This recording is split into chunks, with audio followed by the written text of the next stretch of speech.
नमस्कार दर्शक बंधु मु सौम्य आज आपको स्वागत कर भिडियो आज आम जाना ग्लोव्स आम बहुत समय हस्पिटाल देखी था आमर बहुत प्रकार ग्लोव्स रही जमी तार साइज अनुसार हो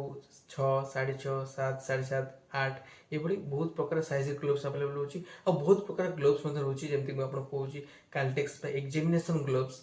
आमर हैंड केयर आमर सर्जिकल ग्लोव्स जेकोसी प्रोसीजर स्टार्ट करने पूर्व आम डॉक्टर मैंने हूँ नर्सिंग फार्मासीस्ट जेकोसी पैरामेडिकल स्टाफ माने ग्लोव्स यूज करता प्रिवेंशन माने इन्फेक्शन को प्रिवेंट करने माइक्रो ऑर्गेनिज्म को स्प्रेड करने को अटकाइवाई ग्लोव्स हम यूज करता तो चलते जाना जे केते प्रकार ग्लोव्स रोची आ तार यूज को समय केमती होता है तो भिडियो स्टार्ट करवा डेरी नक मुझे आशा करुँचे प्रथम शेष जाए निहाती देखिए तो चलते स्टार्ट करवा आपण मैंने देखिपे बर्तमान गोटे सर्जिकल ग्लोव्स रही जोटा कि आम मेनली गोटे प्रोसीजर स्टार्ट करने पूर्व पिंध था तो आपण मैंने देखिपे स्टेल सर्जिकल ग्लोव्स लिखाई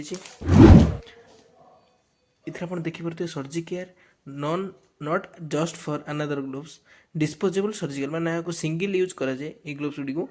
तो यह पाउडर माइक्रो रफ टेक्सचर बनाई था जहाँकि आम केवल थरी ही यूज करें तो आपण मैंने देखिपे 7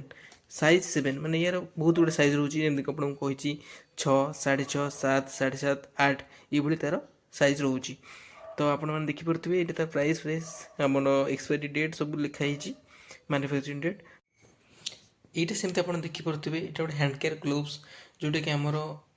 बहुत आम सर्जिकल ग्लोव्स तुलन में बहुत कम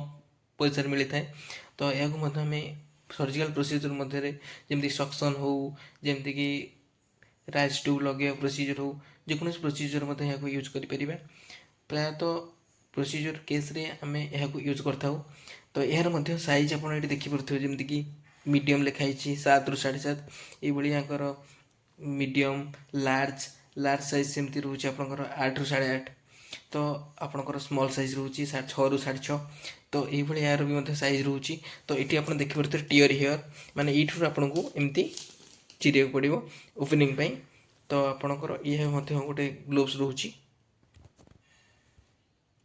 ये सेमती गोटे प्रकार ग्लोव्स रोचे आमर काल्टेक्स बा एग्जामिनेशन ग्लोव्स जेकोसी एग्जामिनेशन समय आम ये ग्लोव्स को पिंध था नर्सिंग हूँ फार्मासीस्ट बा डॉक्टर मैंने पिंधा जेकोसी एग्जामिनेशन प्रोसेस को करने पूर्व तो यह डिस्पोजेबल प्रोडक्ट जेकोसी ग्लोव्स आप यूज कर डिस्पोजेबल माने वन्स यूज करे डिस्पोज करा जाए तो ये आमर 3 प्रकार ग्लोव्स रोचे आपणकर रोचे काल्टेक्स बा एग्जामिनेशन ग्लोव्स आमर रोचे हैंड केयर बा ये गोटे टाइप ग्लोव्स आ गोटे रोचे आपणकर सर्जिकेयर बा आमर स्टेराइल सर्जिकल ग्लोव्स ये 3 प्रकार ग्लोव्स रोचे आप देखिपे आम जेकोसी गोटे सर्जिकल प्रोसीजर करने पूर्व आम ग्लोव्स पिंध था तो डॉक्टर मैंने ऑपरेशन पूर्व हो कि जेकोसी गोटे प्रोसीजर हो हॉस्पिटल कि आईसीयू रे हो कि ओटी हो जेकोसी प्रोसीजर पूर्व ग्लोव्स पिंधि था तो प्रथम आमको हैंड वाशिंग आमर जो 6 मेथड्स ऑफ हैंड वाशिंग रोचे मेथड को प्रोसीजर को कलापर हैंड वाशिंग प्रोसीजर सरला तो डॉक्टर मैंने केमती ये आसिक आप देखिपे ये टीयर डाउन टू ओपन यही एंगेल आपको ग्लोव्स को प्रथम चिरिया पड़े आपड़ ये चिरला आप विदाउट टच रे आम बाहर करता बाहर कलापर ये आप देखिपे ये साइज लिखाई तो प्रथम कहीदी साइजटा कौन अच्छी 7 नंबर साइज तो आप प्रॉपर्ली हैंड वाशिंग पर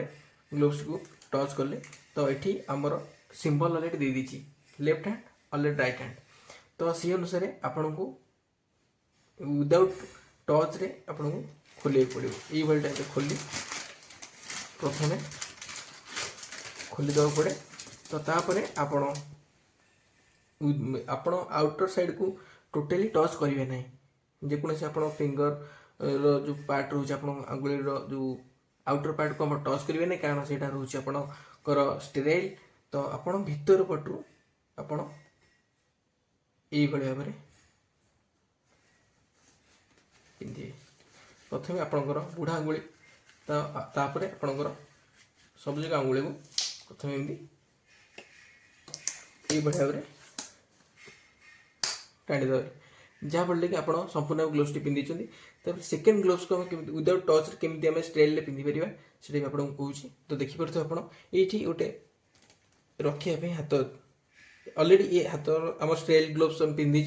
तो आम बर्तमान टच करें तो आप भाव में धरिकी सेमती जमती प्रथमे बाँ हाथ को पूरे सेमती डाण हाथ से पोजिशन में आपणकर रहा तो आप से भाव में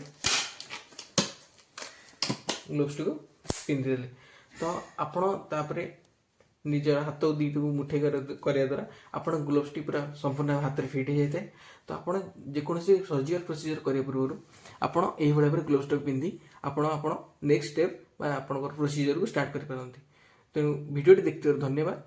जय जगन्नाथ।